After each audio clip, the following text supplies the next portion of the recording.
Chez les GG, nous pensons comme JMJ. Dire la vérité. La vérité, qu'elle plaise ou qu'elle blesse, est une pertinente attitude de sagesse. Le journalisme est la plus grande aventure humaine car il est mission, passion, vision, interrogation, immersion, quête de vérité et conquête d'objectivité. Écoutez les GG tous les matins sur Radio Espace en simultané sur Espace TV, Espace Région Bokeh, Labé, Zérékoré, Kindia sur 99.7, Cancan sur 99. Les grandes gueules sur Espace ou la messe des sans-voix. Tous les matins sur Radio Espace, également sur Espace TV. Merci à vous qui nous rejoignez, mesdames et messieurs, sur cette chaîne. Continuez à réagir, mesdames et messieurs. Le contact s'affiche juste en bas de l'écran. Si vous nous écoutez à la radio, le 00224 657 39 13 13. Merci à vous, grâce à Sola Média, qui nous suivez également aussi sur les réseaux sociaux, sur Twitter, le hashtag Espace GG. Sinon, ça se passe également aussi sur Facebook. Avec plaisir, mesdames et messieurs, nous allons relayer vos messages dans notre émission Les GG. Au menu, on s'intéresse à l'actualité, je le disais tantôt, le week-end évidemment, vous l'avez sans doute remarqué, Ali Sadi et Ibrahim Taher, deux Guinéo-Libanais, donc avec deux autres traits communs, en plus deux hommes d'affaires prospères, inscrits désormais sur la liste des financeurs du terrorisme par les États-Unis d'Amérique. C'est l'aboutissement donc d'un long processus qui semble relever d'importants indices de liens entre les deux industriels guinéens et le Hezbollah libanais, considéré comme proprement groupement terroriste, il faut le rappeler, par les Occidentaux et certains États arabes. Mais les sieurs Taher et Sadi s'en défendent ce matin, mesdames et messieurs, chez les grandes gueules. Pour eux, il s'agit donc d'une méprise du gouvernement américain, sur quoi répondre leurs affirmations. Élément de réponse ce matin, en interview exclusive évidemment d'Antoine et de Jacques Léo à suivre dans cette émission, les GG sur notre antenne. Beaucoup de réactions sur le 657 39 13 13 avec Amadou Sow qui nous fait parvenir évidemment vos messages.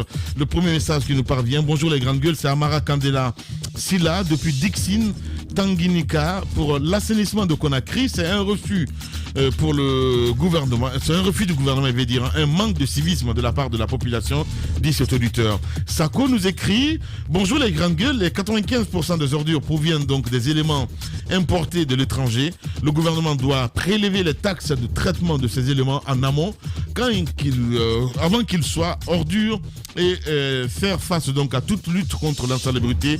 À Sako qui nous envoie ce message. On va rester dans le sillage avec cet autre également. Lui, il est à Kouroussa.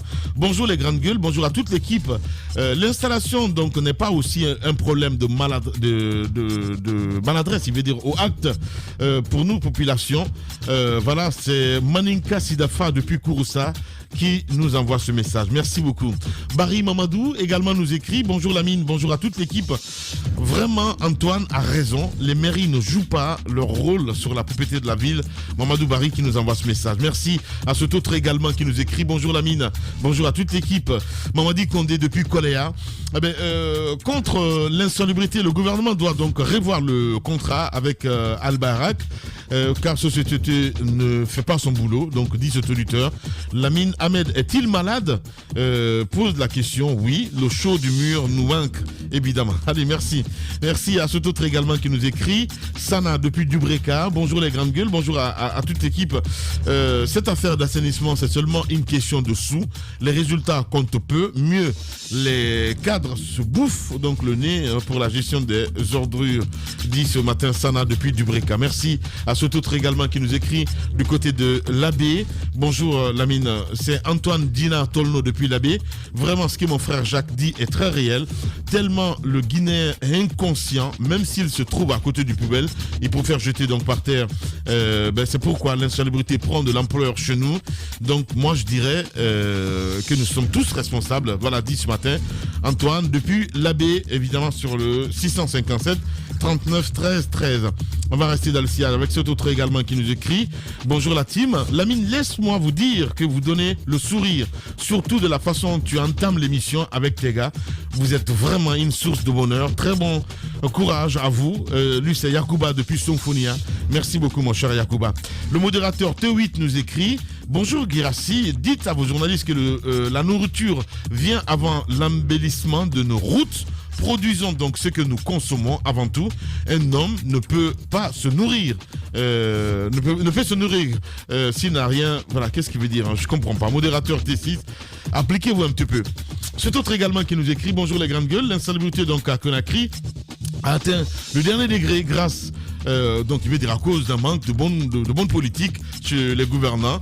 Dit ce matin, il s'appelle Aboubakar. On reste avec cet autre également sur WhatsApp qui nous écrit, il est du côté de l'Algérie. Bonjour Lamine, Roby doit être nommé à la place du gouverneur de la ville de Conakry. En écoutant donc ses explications sur les déchets, moi je me suis dit que Roby a une fois été en Algérie ici parce qu'il a parlé de la manière d'organisation du gouvernement algérien pour la gestion des ordures. Maurice Kanté depuis Algérie qui nous envoie ce message sur WhatsApp. Pour la propriété donc de la ville de Conakry, le gouvernement doit autonomiser les différentes mairies donc indépendantes. Voilà, il va dire, il est du côté de Guinée équatoriale, c'est Ibrahima Bari depuis Guinée équatoriale qui nous envoie ce message. Emma Zoumanigui également nous écrit: je suis parfaitement d'accord avec Antoine, les dirigeants guinéens n'ont jamais le bonheur ce pays. Qu'est-ce qu'il veut dire? N'a pas le bonheur, n'aime pas le bonheur, voilà, il veut dire, n'aime pas le bonheur de ce pays. Voilà, bravo à toute l'équipe, vous êtes les meilleurs. Merci beaucoup Emma qui nous envoie ce message sur WhatsApp. On reste dans le sillage avec cet autre également, Mohamed Silla qui nous écrit: vous prenez toujours par l'exemple sur le Rwanda, mais retenez que ce pays est à majorité chrétienne où la natalité est limitée. La monogamie est respectée, les logements sont grands et moins chargés, l'alimentation est saine et ne produit pas de déchets solides. En Guinée, nous vivons 20 à 40 personnes par famille avec des fruits venant de la brousse pour être préparés dans la capitale. Cela produit assez de déchets et les quartiers ne sont pas lotis, dit ce auditeur, mon cher Roby. Oui, pour terminer, les quartiers ne sont pas lotis, je suis d'accord, mais sur la quantité et la qualité de la nutrition, je pense que ce n'est pas un élément de comparaison solide. Ouais, malheureusement. Les États-Unis, New York seulement, le nombre de bouffe qu'il y a là-bas et de déchets solides, etc., de plastique et autres, on ne peut pas le comparer à Conakry. Évidemment. Il n'y a aucune autre ville. Mais là-bas, ils réussissent quand même. Voilà. Mohamed Lafi, depuis l'Algérie, nous écrit: je rejoins Tamba sur le problème des ordures à Conakry. L'éducation est la base de ce problème, quoi qu'on dise. Voilà, dit cet auditeur ce matin. Merci beaucoup. Beaucoup de messages. Lui, il est à Brazza. Païkou Mamou depuis Congo-Brazzaville, la télé des vrais gens. Bonjour le grand Baobab, Guirassy et toute l'équipe de GG Lamine. Sur le cas de l'assainissement, mon grand Antoine a tué le match. Premier mi-temps, bien maîtrisé, 9 sur 10 pour mon cher Antoine. Pour moi, personnellement, Mamou est la ville la plus propre en Guinée. Voilà, dit cet auditeur ce matin. Je pense même qu'il y a une possibilité de lancer un concours comme ça, la ville la plus propre de Guinée. C'est Sangaridi. Voilà, Sangaridi. C'est Sangaridi. Si. T'as vu les poussières là-bas, Roby? Non, c'est pas une question de poussière. Je comprends que t'as investi à Sangaridi, s'il te plaît. C'est pas une question de poussière. Ce n'est pas un exemple. C'est pas une question de poussière. Je suis désolé, je n'ai rien contre Sangaridi. Non, c'est la ville la plus balayée, la plus propre de la Guinée. Mais il y a trop de poussière. Oui, mais la poussière, c'est autre chose. C'est la nature. Comment ça, c'est la nature? Ça, c'est son classement. Mais c'est la nature. Tu n'as pas visité toute la Guinée. Oui, mais je vous dis que c'est là-bas. L'intérieur du pays est plus propre que Conakry. Ça, c'est une évidence. C'est Sangaridi ou Timbi, c'est les deux villes les plus propres. Et les mieux loties. Merci beaucoup. On y va avec cet autre auditeur également qui nous écrit du côté de la Côte d'Ivoire. Il s'appelle Baouri. La question de l'assainissement en Guinée provient du manque d'engagement de nos dirigeants. Il est temps qu'ils s'inspirent du Sénégal et de la Côte d'Ivoire, dit ce matin cet auditeur Mohamed Kourma. Voilà, qu'est-ce qu'il veut dire Mohamed, je ne comprends pas ce qu'il veut dire. Ahmed Kourma, il veut dire, voilà, allez, les nouvelles d'Ahmed Kourma. Voilà, c'est Ouri Diallo depuis Côte d'Ivoire qui nous envoie ce message. Un dernier, évidemment, voilà, sur la plateforme. Nous allons continuer avec vous, mesdames et messieurs, très nombreux ce matin à nous écrire, évidemment, sur le 657 39 13 13. On va essayer de faire un saut avec cet autre également. Voilà. Ahmed de Paris, merci beaucoup. Allez, on va rester dans le sillage avec Alpha Moussa Makadiabi qui nous écrit également. Je rappelle à Roby que Al-Barak n'a pas de mission pour entrer donc dans les quartiers, n'a pas pour mission, donc n'a pas d'anda pour entrer dans les quartiers pour aller chercher donc les ordures et les poubelles installées au bord des routes. Voilà, dit Alpha Moussa Makadiabi, il faut inviter et encourager donc les populations à s'abonner aux PME qui ont la responsabilité donc de déposer les ordures sur les sites identifiés, dit ce matin Alpha Moussa Makadiabi.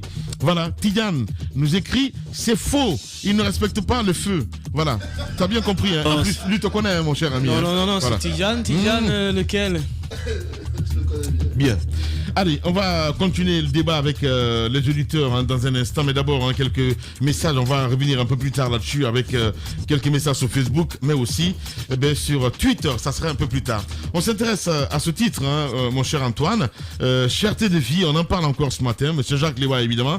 Qu'attendre du CNRD? Vous posez la question ce matin, Jacques Lewa-Leno. Vous savez, en Conseil des ministres, jeudi dernier, le président en a parlé. Il a instruit le ministre du Commerce à engager des actions et puis revenir vers le gouvernement avec des propositions concrètes. Le constat sur le terrain, c'est que les prix des denrées alimentaires restent chers. Oui. Et il y a quand même quelques mesures qui avaient été engagées par le CNRD quand il est arrivé. C'est bien sûr la baisse du prix du carburant. On s'attendait à ce que cela ait des répercussions plutôt positives sur les prix des denrées alimentaires, ce qui n'a pas marché. On a reçu également des opérateurs économiques avec lesquels on a discuté sur le prix de la farine.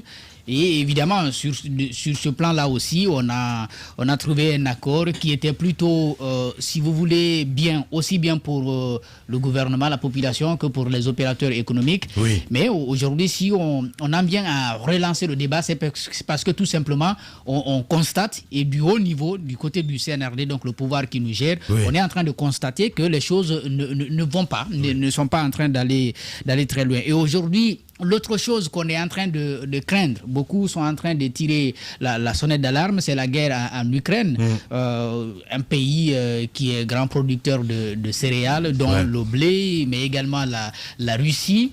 Mais également les répercussions, les conséquences de cette guerre sur le prix du pétrole qui est en train d'augmenter. Aujourd'hui, on se pose bien des questions. Qu'est-ce que notre gouvernement est en train de faire pour éviter que cela n'ait, n'est-ce pas, des difficultés pour la population, des répercussions. Ouais. On attend encore des propositions du ministre du Commerce, des propositions concrètes, mais on sait déjà que les marges de manœuvre sont très réduites parce qu'il va s'appuyer sur ce qui existe et déjà ce que nous consommons, nous l'importons. Donc, les seules propositions qu'il peut peut-être faire, c'est de jouer un peu sur les taxes que l'État prélève, peut-être renoncer à quelques taxes, renoncer à ce qui revient de droit à l'État pour espérer que derrière cela puisse avoir des répercussions. Sauf que là également, on se pose bien des questions parce que les décisions qui sont prises souvent au sommet ne sont pas respectées à la base. Exact. Lorsque vous partez dans les marchés, vous voyez que le prix du sac de riz qui est depuis, en tout cas au temps Alpha Condé, au-dessus de 300 000 ne baisse pas. Ouais. On est toujours autour de 350, 360 selon, n'est-ce pas, les qualités de riz. Et ajouter à tous ces facteurs que je relève, l'approche du mois de Ramadan, puisque ça également c'est considéré en Guinée comme une période pour les commerçants de revoir à la hausse des prix des denrées alimentaires. Ouais. Allez-y, mon cher. Oui, aujourd'hui. Peut-être qu'il est trop. Enfin, il va trop vite en besogne, j'en sais rien du tout. Non, voilà. mais ce n'est pas moi qui vais vite en besogne, c'est le gouvernement qui en a parlé en Conseil des ministres. Bien. Voilà. Allez-y. Oui, tout à fait. On a invité Ousmane Diawal Diallo qui faisait un commentaire sur cette cherté de la vie. Et n'oubliez pas qu'aujourd'hui, le taux d'inflation même, à l'occasion de la cérémonie par rapport à la monnaie guinéenne, le taux d'inflation aujourd'hui est à 2 chiffres, on est autour de 12%. Oui. Donc ça veut dire qu'il y a aujourd'hui un cocktail qui est réuni pour que nous nous retrouvions dans cette situation assez difficile. Donc qu'est-ce qu'il faut faire? Il faut des solutions. D'abord, puisque nous ne consommons pas ce que nous produisons, le président Alpha Condé, à l'époque, il le disait, il faut qu'on change de paradigme, il faut cette fois-ci investir sur la production locale pour produire ce que nous consommons. Et si on le fait, on peut inverser la tendance. Mais pour l'instant, on n'est pas à ce niveau, on est face à une crise, il faut gérer la crise. Oui. Et ce qu'il faut aujourd'hui, je pense que au-delà des produits qu'on importe, allez-y dans le marché aujourd'hui. Les mères de famille s'en plaignent. Pas plus tard qu'avant-hier, je le disais dans ce studio que le sac, les 100 kg du sac de gombo coûtent aujourd'hui 1 500 000 francs guinéens du côté de Kindia. Donc ça veut dire que même la production locale aujourd'hui, les prix, voilà, non seulement ça a diminué, mais aussi les prix ont grimpé. Donc ça veut dire qu'il y a beaucoup de scénarios. Certes, on peut parler de changement de régime qui est intervenu, mais aujourd'hui, on est à 6 mois après, il faut qu'il y ait quand même, on essaie d'inverser la courbe. Sauf que Pour l'instant, il n'y a pas de mesures concrètes sur le terrain de la mine. Ce qu'il faut rappeler, et c'est la condition sociale qui détermine la conscience sociale. Quelle que soit la confiance qu'on porte en nos dirigeants, si on continue avec ce qui est en train de se passer, les gens vont lever le ton. Et malheureusement, les prix ne sont pas en train d'aller vers le bas. Et ce qu'il ne faut pas oublier, c'est que c'est la structure des prix qu'on ne maîtrise pas. Si on veut, aujourd'hui, on peut faire un décret pour dire qu'on va vendre notre miche de pain à 1000 francs. Mais si on ne maîtrise pas la structure des prix, celui qui a Azéré Corée, il va fixer un prix qui lui convient. Celui qui a Labé va fixer un prix qui lui convient. Je suis parfaitement d'accord avec toi. Donc aujourd'hui, on a des... Il n'y a pas d'accompagnement. Bon, il n'y a pas d'accompagnement. Je parle de mesures, évidemment. Justement, il n'y a pas d'accompagnement. Jacques parlait tout de suite de jouer sur les taxes et tout. On l'a fait souvent. Mais sauf qu'après, on est dans une économie libérale. Et l'économie libérale vient aussi avec ses conséquences. Qu'est-ce qu'il faut aujourd'hui? Il faut que l'État intervienne à travers une main invisible. Dans les pays, c'est une économie mixte. Vous créez les conditions pour que les prix n'augmentent pas, mais si vous les décrétez et que vous n'avez pas la capacité de contrôler les prix, ça va être un coup d'épée dans l'eau. Les prix diffèrent en fonction de la tête du client, les prix diffèrent en fonction des villes. Et malheureusement, dans un pays où les prix diffèrent en fonction des villes, c'est que l'État lui-même a des problèmes à les maîtriser. Donc, il faut lutter contre la spéculation. Qu'est-ce qu'il faut faire aujourd'hui? Je pense qu'on peut voter une loi. Lorsque, à Conakry, le prix est à tel, que lorsqu'on part à Labé ou à Azéré Corée, que le prix soit uniformisé. Et ça, il faut quand même des sanctions parce qu'il y a des gens qui le font exprès. Mais à côté, il faut que l'État aussi accompagne. Parce que si le prix de l'essence, quel que soit le prix qu'on va fixer, il n'y a pas de route la mine. Ce que les gens disent, nous produisons dans nos zones pour se déplacer, il n'y a pas de route et ce transport-là aussi a des répercussions sur le prix. Donc il y a un ensemble aujourd'hui qu'il faut voir. Si on n'a pas de route, ça veut dire qu'il y a un problème pour les producteurs. Et lorsque les producteurs aussi veulent se déplacer, on fixe les prix des transports de façon hasardeuse. Donc ça veut dire que c'est la pauvre vieille qui est à la maison, qui part tous les jours au marché, qui va payer les frais. Aujourd'hui, je vous assure qu'une dépense, à l'époque, si on parlait de 30 000, 50 000, aujourd'hui on est autour de 150 000. J'ai vu une photo hier sur Facebook qu'on est en train de relayer, où une mère de famille a publié des photos des condiments pour dire voilà ce que représente aujourd'hui la dépense guinéenne. Donc ça veut dire qu'il y a un problème. Il faut que le ministre du Commerce, pas que lui, mais aussi celui de l'Agriculture, le ministre des TP, il faut qu'il y ait un conseil interministériel qui réfléchisse un peu sur cette problématique. On l'a fait de par le passé, ça ne peut pas fonctionner. On est dans une économie qui est aujourd'hui libérée. Il faudrait que l'État puisse pleinement jouer son rôle en amont, mais surtout au-delà de la fixation des taxes ou le fait qu'on baisse les grandes gueules. Ça peut pas avoir des conséquences. Il faut jouer un peu sur le transport, il faut jouer un peu sur les routes, il faut aussi que l'État puisse aujourd'hui se battre pour que les prix soient respectés. Parce que si à Conakry ça diffère de Azéré Corée, ça veut dire que les spéculateurs ont le droit de le faire, même si à un moment donné on disait que les gens le faisaient pour saboter. Mais aujourd'hui, avec le scénario que nous avons, la crise mondiale, ça veut dire que si nous continuons avec l'élan là, ça peut augmenter davantage. Justement, parce que les prix des dépenses diffèrent aussi dans différentes familles, il faut le rappeler. Justement, oui, voilà, dans différentes familles. Et puis, nous sommes, parce que c'est une famille nombreuse, Antoine. Nous sommes aussi des pays satellites. Oui, des pays satellites. J'ai pas compris les prix des pains. Non, il parle de dépenses en fait, pour les femmes au marché et tout ça. Voilà. Antoine, c'est une famille nombreuse. Non, quand même. Ce que je sache quand même. Antoine, vous êtes combien? Non, il y a des cousins, il y a des... Je ne sais pas où est passé Chérif Abdallah, parce que...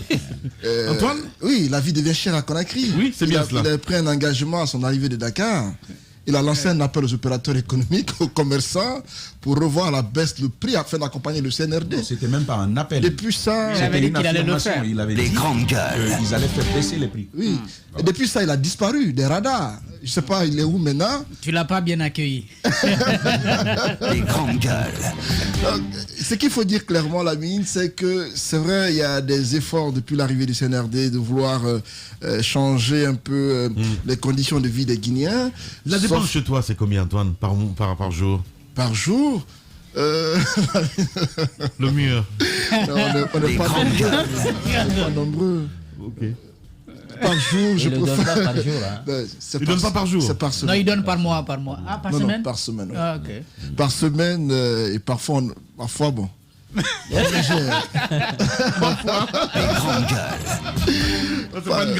Madame gère tout. Merci beaucoup. Allez-y, Thomas. Sur la cherté de la vie, Lamine, il y a une chose sur laquelle je veux revenir. Le ministre du Commerce, j'ai senti en lui, depuis son arrivée, une volonté de vouloir changer les choses, mais j'ai l'impression qu'il est un peu trop chargé. Et on a confié à une seule personne le commerce et l'industrie. C'est vrai que... Peut-être c'est les compétences aussi, hein. Bon. Parce qu'il y a tellement de ministres incompétents, mon gars, t'as pas l'idée. Ah bon, je sais pas mais sincèrement, de qui vous parlez. Mais attendez, une bonne partie quand même. Quoi. Quelques exemples de ministres. Antoine. Quelques exemples. Vas-y. Lamine, vous êtes une grande gueule. Si, un exemple de ministre incompétent. Tout le monde le sait. Attendez, Lamine, voilà. Vous dites qu'il y a beaucoup de ministres incompétents. Donnez-nous un nom. Je te dirai pas de nom. Non, mais là, je ne vous le connais pas ce matin. Je te dirai pas parce que je connais même pas la ministre. Dans tous les cas, celui du commerce et de l'industrie, je constate j'ai l'impression qu'il est un peu trop chargé. Oui. Industrie, commerce, ce sont deux portefeuilles assez lourds pour porter. Et PME.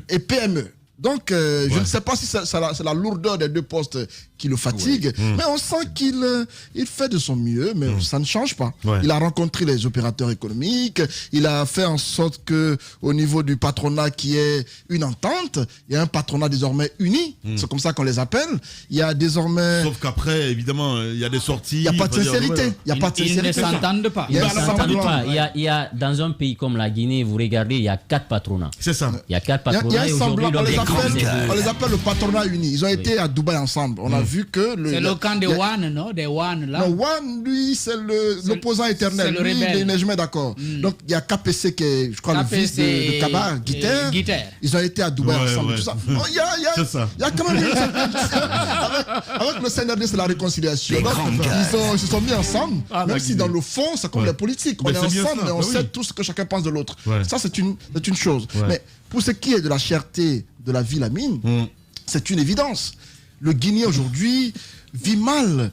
Nous, nos conditions de vie ne sont pas encore améliorées. Nous savons tous que le CNRD, ce n'est pas le développement. Ils ne sont pas là pour tout changer. Mais il faudrait quand même que le minimum soit assuré. Ouais. Parce qu'il y a des bruits qui courent comme quoi le prix du carburant peut être augmenté. Ah bon? On ne sait pas encore. On parle de 13 000. Les bruits courent. Le Si c'est le cas, ce serait la catastrophe. Parce qu'on a diminué le prix du carburant à 10 000. C'était à 11 000 au départ. Si du jour au lendemain on augmente le prix, ça veut dire qu'il y a un problème. Si c'est le cas, je m'attends au pire. Et donc, j'espère que ce n'est pas le cas. Ce ne sont que des rumeurs peut-être. J'espère qu'ils ne vont pas augmenter. Il y a celui des conditions de nos aliments. Jusque-là, il y a un souci. Il y a l'ONCQ qui existe, l'Office national du contrôle de qualité, qui, la fois dernière, on a été dans leurs locaux. On a vu qu'on les a dotés en équipement de dernière génération. Ils ont des équipements appropriés. Mais sur le terrain, on a du mal à voir les agents faire le travail. C'est-à-dire, le contrôle dans les marchés et tout cela, le directeur, à un moment donné, a pris des engagements pour faire en sorte que ces équipes soient régulièrement sur le terrain. Mais on ne les voit pas trop. Ouais. Et donc, ce serait important que ce service-là se mette à la tâche. Je sais que c'est un service important du ministère du Commerce. Et j'espère que le directeur va faire en sorte que, à ce niveau, qu'il y ait un peu d'action. Donc, le ministre du Commerce, sincèrement... Les grandes gueules. Je ne suis pas tellement convaincu encore. Bien. Allez-y, mon cher Tamba Zakari. Alors, cette situation sur la cherté de la vie, à mon avis, c'est la résultante d'un mélange d'une petite dose de bonnes nouvelles, mais d'une réalité difficile à juguler. Premièrement, le CNRD prend le pouvoir. C'est le 5 septembre 2021. Ils arrivent, un mois plus tard, on observe quelques très très beaux chiffres. On nous parle de 1000 milliards de francs guinéens de désendettement auprès de la Banque centrale. On a entendu le gouverneur Nabé ici qui saluait cela. La question avait été, mais comment on arrive à un tel résultat alors qu'on est dans un régime d'exception, condamné par-ci et par-là? Et il nous expliquait que certainement, par un processus à la fois psychologique et politique qu'il ne cernait pas particulièrement, il nous apprenait que finalement la Guinée redonnait de la confiance. En clair, sous Alpha Condé, on avait totalement perdu confiance. Pour nous, ça va, on sait, c'est quelque chose de connu, mais aussi pour les investisseurs. Et donc la prise du pouvoir a eu un effet positif, notamment sur le domaine de la macroéconomie. Et c'est tout le problème de la macroéconomie, parce que ce sont de grandes dimensions. La microéconomie, c'est elle qui nous concerne. Le panier de la ménagère, ce que l'on met dans la popote, comment on vit au quotidien, ça c'est une chose qu'il faut souligner. Lamine, une deuxième bonne nouvelle, c'est de voir que les devises ont perdu de la force face au franc guinéen. Oui. Semaine dernière encore, j'en parlais, je crois que c'était mercredi, mardi ou mercredi, le dollar se monnaie sur le marché courant ici à 8800, 8900 francs guinéens. Ouais. Chose qu'on avait autour de 1 million. 900 000. Et donc, on se pose la question légitime. Face à ces bonnes nouvelles, à ces embellis-là, comment ça se fait que les prix ne suivent pas? Si l'on rajoute à ça le fait que dès la prise du pouvoir par le CNRD, le prix du carburant a baissé, oui. Mais au-delà de cela, pas mal d'exonérations ont été accordées. D'ailleurs, il a été fait au CNRD le procès en incompréhension, c'est-à-dire que vous avez 4 000 milliards de déficit à combler au terme des recettes nationales, mais vous vous permettez de concéder pas mal de faveurs aux acteurs qui doivent renflouer les caisses de l'État. Et donc, sur ce fond, Lamine, première situation, on ne comprend pas. Et c'est pourquoi je dis que la réalité, elle est assez tenace dans cette situation. On pose la question, pourquoi est-ce que, malgré, au moins sur les denrées importées, pourquoi est-ce qu'on ne ressent pas cette amélioration attendue? Est-ce au niveau des douanes que ça coince un peu en termes de taxes, en termes de charges pour les importateurs? Ça, c'est une première question. Mais il y a aussi le grand principe économique qui veut que les prix à la baisse sont très rugueux. C'est-à-dire qu'à la hausse, ils sont gluants comme du gombo, ça monte très très vite, ouais. Mais même s'il y a des embellis, les prix peinent à baisser. D'abord parce que et ce n'est pas qu'une réalité guinéenne par ailleurs. Ça ne baisse même jamais. Et c'est pourquoi je dis une chose, pour avoir une meilleure situation économique, pour nous qui sommes consommateurs à la base, il faudra certainement deux choses. Ouais. La première, pour moi, c'est une dose de bonne foi. C'est-à-dire que, c'est vrai, nous sommes dans une économie libérale où les gens portent sur eux la charge des transports, de l'achat, des transports. Cela sur toute la chaîne, ça vous fait un prix de revient assez conséquent qui fait que finalement, le prix à Conakry ne sera pas nécessairement le prix en Zérékolé. Ça, c'est donc une chose, il faudra une dose de bonne foi. L'autre dose, et ça, c'est pas une petite dose par ailleurs, il faut de vrais efforts d'accompagnement, mais des efforts intelligents. Ouais. Parce qu'on va céder certaines parts, on va apporter des facilités au niveau douanier, par exemple, mais après, il y a la question de l'acheminement des produits jusqu'à l'intérieur du pays, avec des routes qui ne fonctionnent pas. Finalement, je fais combien d'heures sur la voie, il y a des pannes par-ci, par-là, toutes ces charges ont des répercussions sur le prix d'achat finalement, sur le prix de vente sur le marché local. Et donc, il faut dire au CNRD qu'il faut qu'il se bouge par rapport à la question de l'alimentation. On peut jouer avec tout dans la gouvernance, mais il y a au moins un certain nombre de choses avec lesquelles on ne blague pas. Du tout. Lorsque vous touchez à la dignité d'un homme, d'un citoyen, il réagit. La dignité, c'est, par exemple, qu'on te refuse le droit de dire ce que tu as à dire. La dignité, c'est qu'on puisse venir, par exemple, dans ton foyer, t'humilier d'une certaine façon. Donc, te rabaisser à un certain niveau. L'homme réagit quand sa dignité est sapée. L'homme réagit quand son ventre n'est pas assez servi. Et donc, il est important que le CNRD se bouge. D'abord, pour nous, on a besoin quand même d'avoir accès à ces denrées-là. Et ça peut aussi aller avec une forte dose de protection, parce que vous allez bien voir, Lamine, que, par exemple, sur les produits manufacturés, les produits industriels comme le jus et autres, tout ce qui est importé est plus accessible en Guinée que ce qui est produit. C'est la même chose sur la volaille. Le poulet qui est produit localement coûte finalement plus cher que le poulet qu'on nous importe. C'est la même chose que les œufs. Les œufs que l'on produit localement coûtent plus cher que les œufs qu'on importe. Y compris pour les produits et toutes les autres questions. Elle est entière. Le ministre Goumou. La production n'est pas importante. Oui, voilà. Justement. La production n'est pas importante, mais aussi ils ont un problème. C'est que la concurrence. Il n'y a pas de protectionnisme sur les acteurs parce que locaux. Si vous voulez concurrencer le chinois, qui quand même est soutenu, les producteurs locaux sont soutenus, c'est que c'est le Guinéen qui perd. Donc il y a ce facteur-là qui ne facilite pas les choses. Je donne l'exemple des brasseries. Regardez la Sobragui, ils produisent du jus, coca, enfin des sucreries, mais ils produisent aussi de la bière.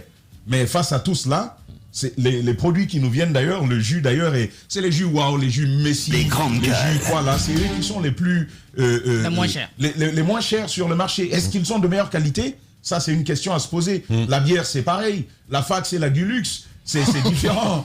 Et donc, Antoine sait de quoi je parle. Et souris. Je ne sais pas. J'ai posé des questions. pas de quoi tu parles. J'ai posé des questions et Sinon, on est nombreux dans ce studio. Antoine m'a donné des informations précises. Non. Donc la fax, comparée à la de quoi tu Dulux, parles. c'est pas le même prix. Et donc, je dis... Allez, vous allez me sauver parce que je suis entouré que des forestiers ce matin. Adafo Média vous dit merci. Merci de choisir tous les jours les grandes gueules pour vous accompagner dans cette crise inédite. Vous êtes des millions à nous choisir à la radio et à la télévision. Tous les jours, le record d'audience grâce à vous. Malgré le contexte exceptionnel, le débat continue sur Adafo Média, Radio Espace, Espace TV, Calac Radio, Suite FM, Calac TV, Espace Région.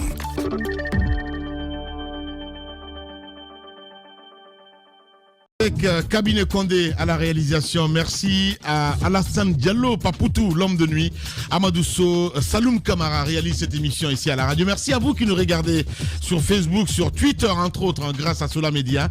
Continuez à réagir de ce côté, mesdames et messieurs, le contact s'affiche juste en bas de l'écran avec plaisir. Nous allons d'ailleurs en faire quelques lectures de quelques messages que vous avez bien voulu laisser là avant de continuer l'émission avec Roby évidemment. Allez, sur Facebook avec Mamadou Selou Diallo qui nous écrit: bonjour les grandes gueules, je vous écris depuis Abidjan concernant donc l'insalubrité de la ville de Conakry. J'aimerais dire qu'on reconnaît un pays sérieux à travers donc la propriété de sa capitale, dit cet auditeur. Merci beaucoup, voilà, il est du côté d'Abidjan. On reste dans le ciel avec Soum Al-Ram Hussein qui nous écrit également: la question de l'insalubrité en Guinée est liée donc au défi de l'incivisme des citoyens, mais il faut souligner aussi le manque de planification des autorités, dit cet auditeur. Merci à Oscar Zeus qui nous écrit également: le problème de la Guinée est civique, même si nous mettons en place le problème de nettoyage le plus efficace donc au monde, ça ne fonctionnera pas, dit cet auditeur, il est alarmiste. C'est Jean-Louis Lois également qui nous écrit, l'auditeur fidèle de la radio: bonjour la mine, il y a des gens dans les bureaux climatisés qui ont pour boulot de signer des dossiers en ramassant donc des millions de nos francs à la fin du mois pendant que la ville est sale et l'État refuse donc d'employer les jeunes volontaires, dit cet auditeur ce matin. On reste avec Mamadou Lamarana Diallo également qui nous écrit: bonjour les GG, tout près de nous, donc à Lomé, les mairies ont employé donc des jeunes et des personnes âgées qui, au lieu de mendier dans les rues, utilisent donc des balais tissés à l'aide donc des branches de cocotiers et de palmiers pour nettoyer donc les affaires des grands acteurs, dit cet auditeur. Merci. On reste avec Mathias Soramou également qui nous écrit: bonjour les grandes gueules. Je dis également bonjour au futur gouverneur de Conakry, M. Antoine Kourouma. Bravo à vous, malgré le mur a été bien visé ce matin, dit cet auditeur. Allez, on reste toujours avec vous, cette fois-ci sur Twitter, avec la complicité évidemment de Cabinet Condé de ce côté, avec Lamine Harlem Fofana Oulada qui nous écrit ce matin: bonjour les grandes gueules, l'insalubrité de Conakry est une situation que nous-mêmes, la population, sommes à la base, voilà, il veut dire. Donc il faut essayer de trouver des solutions avec les PME, entre autres, on veut dire cet auditeur, de reformuler. On y va avec Maki Diallo, l'écrivain qui nous écrit également: bonjour à toute l'équipe des GG, l'État guinéen a tout pour que la capitale Conakry soit propre, mais l'incivisme des citoyens guinéens est avéré. C'est ici qu'on voit un citoyen jeter donc ses ordures devant la maison de son voisin, sans état d'âme. Pas facile, dit cet auditeur, #EspaceGG. On reste avec Noumou, évidemment aussi, qui nous écrit: c'est bien d'assainir Conakry, mais tant qu'on ne change pas de mentalité, ça serait pas facile. Les autorités doivent se bouger de ce côté, dit Noumou. On reste avec Présidis également qui nous écrit: Antoine Kourouma, gazon au niveau donc de la route de Prince, genre pour donner donc la chance aux grévistes de célébrer comme les footballeurs.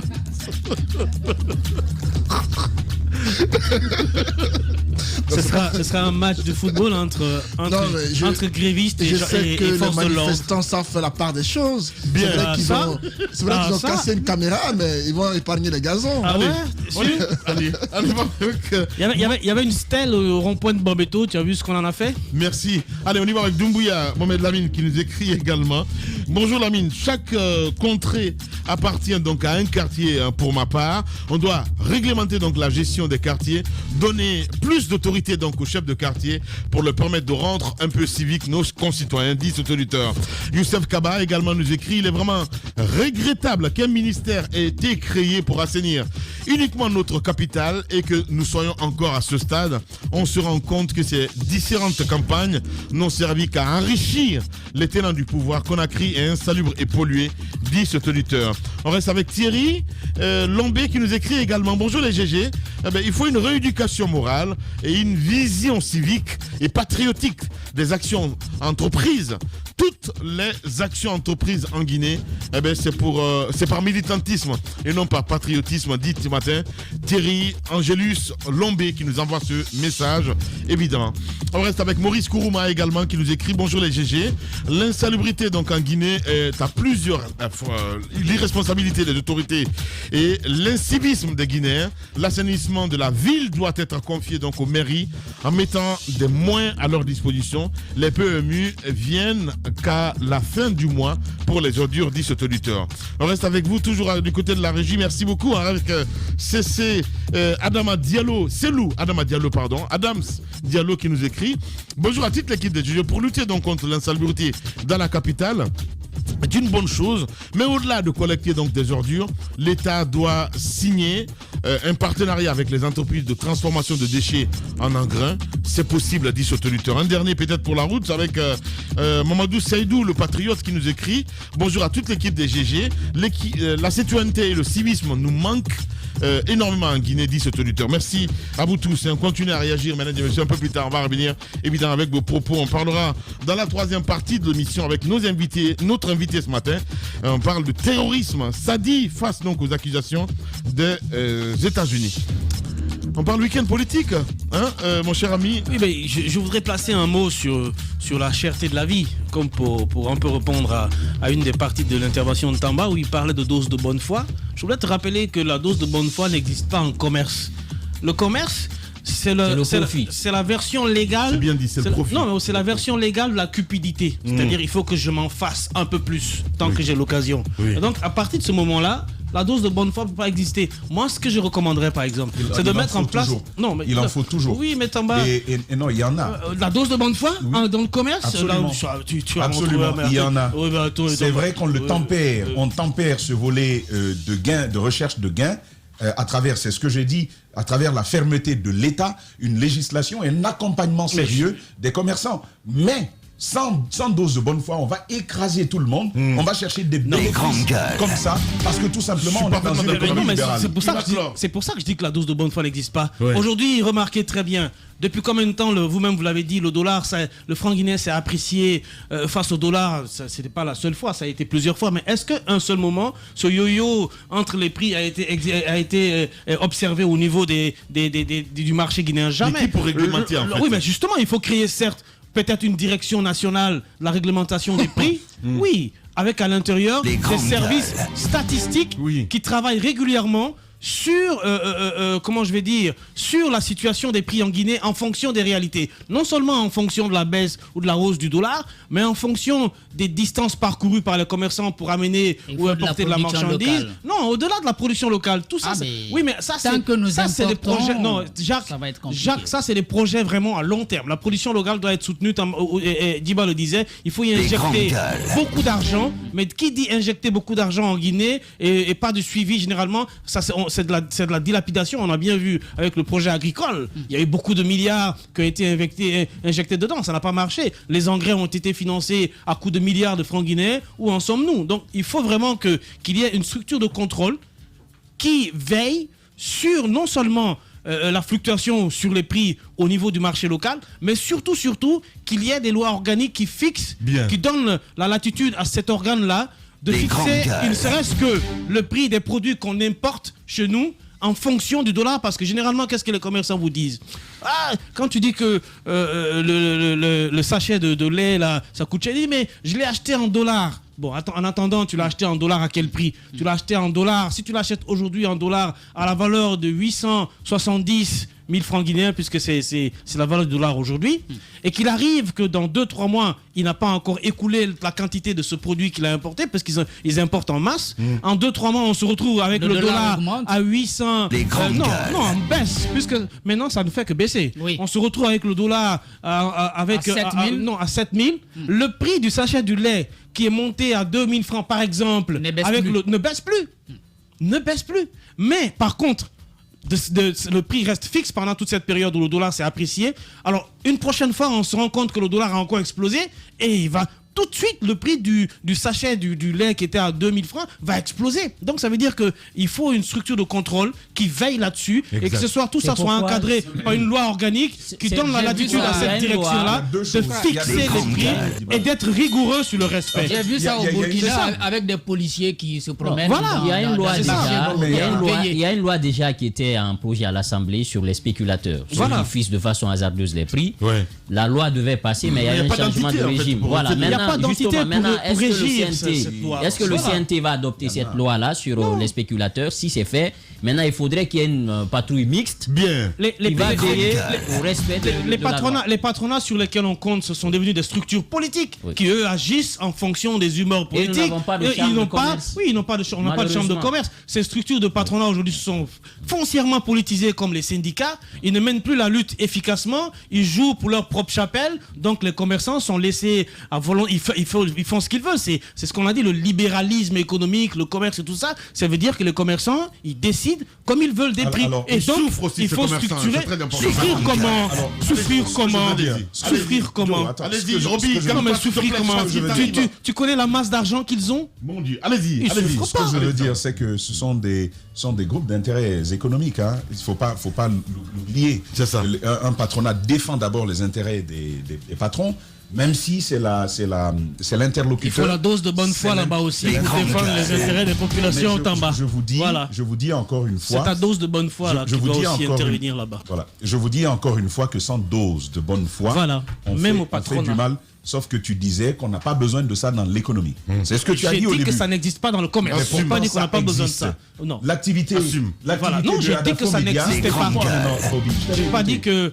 J'ai dit que ça n'existait pas dans le commerce. Voilà. L'activité de Adafo Média, au-delà de servir pour l'information, c'est une activité commerciale. Mais est-ce que ça nous donne le loisir de se fixer des prix comme ça, hasardeusement? La réponse est non. Il y a toujours une dose de bonne foi à tenir. Maintenant, ce que je veux dire sur ce que Roby est en train de décrire, il faut aussi le comprendre. On n'a pas de marché de production de tous ces articles dont on a besoin. On est obligé de prendre ailleurs. La mine, il y a beaucoup d'usines. Mais tous les intrants sont pris où? Les éléments ils sont pris là-bas et c'est en dollars qu'on achète. Et donc, vous voyez que quand j'ai pris, par exemple, à $20, même si face au franc guinéen, j'ai ma marchandise que j'ai déjà achetée, je l'ai prise à $20. Même si face à cela, le franc guinéen gagne de la force, tu es obligé de réfléchir à ce niveau-là. C'est là-bas que l'État doit intervenir. On ne peut pas tout de suite parce que... Permets, Roby. S'il te plaît, il finit. Allez-y. S'il te plaît, Roby. Je veux juste signaler que même les marges... Il parle de $20, etc. Et que la dose de bonne foi fait que les prix je lui rappelle que généralement, lorsqu'on fait le calcul, le ratio entre la valeur du dollar et la valeur de la marchandise, la marge que les commerçants mettent dessus, c'est généralement 200% de la marge normale qu'on doit mettre. Donc, le commerçant fait en sorte de ne pas perdre, à tout point de vue. Ils ne perdent jamais. Quelle que soit la fluctuation du dollar, la marge est déjà très confortable pour eux. Merci. Généralement, ils rentrent dans leur capital bien avant même d'avoir écoulé toutes leurs marchandises. Donc, je disais que ce n'était pas aussi simple. C'est pas par un coup de baguette magique comme ça que, à cause des fluctuations, nous aussi on change les prix sur les marchandises tout de suite. Et c'est là que l'État doit intervenir pour compenser. Je pense que la régulation, c'est aussi ça. Oui. Par rapport aux fluctuations, l'État apporte quoi? Bien. C'est ça l'obligation des États aujourd'hui pour maintenir, parce que la maîtrise des prix dont Djiba est en train de parler, il y a les aspects de transport dedans, mais il y a aussi ces calculs économiques directs où l'État doit dire quand le dollar, quand les devises auxquelles on a acheté une marchandise sont en train de fluctuer, à ce moment, on gère pour que finalement, les prix ne varient pas. Et pour ça, c'est des compensations. Bien. Sans compensation de l'État, on va toujours assister à cela parce que les commerçants ont le droit de vendre avec intérêt, c'est le sens même de l'économie. Il ne faut pas le perdre de vue. Et en terminant, je le dis encore une fois, l'effort, il est au CNRD. Il faut que le CNRD fasse l'effort justement de ces compensations. Sinon, on ne peut pas appeler les commerçants pour leur dire la nation a besoin de vous. Diminuer les prix. Bien. Je pense que on n'est pas à l'église, on n'est pas à la mosquée pour interpeller les gens de cette façon. D'accord. S'il te plaît, voilà, un week-end politique, hein, mon cher ami. Oui, rapidement, ce qu'il faut dire, c'est qu'il y a eu d'ailleurs une tradition chez nous désormais. Les partis politiques font leurs activités les samedis, les assemblées générales, on y est habitué désormais. Chacun des partis politiques. Tu nous as vraiment imposé ça. Chacun des partis politiques a envie de montrer à la face du monde qu'il est vivant. Vous avez cité le cas d'Ahmed de Paris. Ahmed de Paris, qui est le président de l'AGD. L'AGD, qui est un parti politique naissant, qui est en train de faire chemin.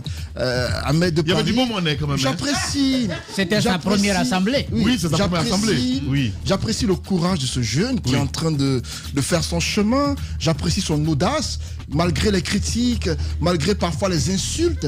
Parce qu'à un moment donné, il était présenté comme une paria. Il était présenté comme... Tu as pris ta carte de militant il était présenté comme un leader politique qui n'avait pas de valeur à faire valoir. On a vu qu'au fur et à mesure, il essaye d'exister, ce qui est bien. Ouais. Il y a eu d'autres partis politiques qui ont fait leur assemblée générale. Il y a l'UFDG qui désormais veut faire ses assemblées générales avec du 2.0. C'est-à-dire au-delà des assemblées générales avec des militants, on monte cela sur les réseaux sociaux, c'est en direct, les militants peuvent suivre. C'est bien. Je vois aussi qu'il y a d'autres partis politiques comme le PDN qui fait les assemblées générales, l'UFR et tout cela. Chacun des partis est en train de se positionner. D'autres partis politiques ou des leaders sont en tournée. Ouais. Ousmane Kaba repart à Kanka ou en Haute-Guinée. Il veut faire le tour de la Guinée pour repositionner ses fiefs, ses bastions. La plupart des leaders politiques, on le dit pas assez, sont en train de se préparer pour l'échéance future. Exact. Beaucoup sont à Conakry en train de dénoncer. Mais le jour où on va déterminer le chronogramme des élections, ceux-là qui n'auront pas pris le temps de se préparer en amont seront pris par le temps. Parce qu'on va rendre public le chronogramme des élections.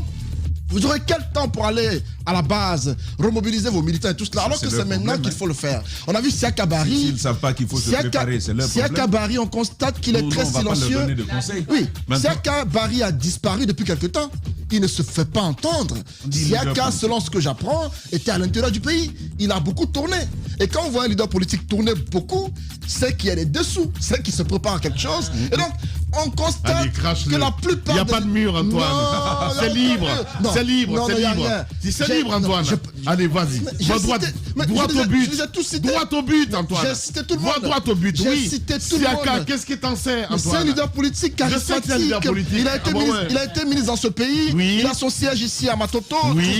Et ça se dit aussi... Siaka Barry, on sait tous qu'il a fait le tour de la Guinée. Ça se dit aussi. Et qu'il est revenu. Ça se dit il aussi. se prépare à prendre la parole chez nous bientôt pour dire sa part de vérité. Ça se dit aussi. Il s'est dit qu'il est potentiellement présidentiable. Ah ben voilà. Non. Allez, il a pris le mur. On revient à 11h. Chez les GG, nous pensons comme JMJ. Dire la vérité. La vérité, qu'elle plaise ou qu'elle blesse, est une pertinente attitude de sagesse. Le journalisme est la plus grande aventure humaine car il est mission, passion, vision, interrogation, immersion, quête de vérité et conquête d'objectivité. Écoutez les GG tous les matins sur Radio Espace en simultané sur Espace TV, Espace Région Bokeh, Labé, Zérékoré, Kindia sur 99.7, Cancan sur 99.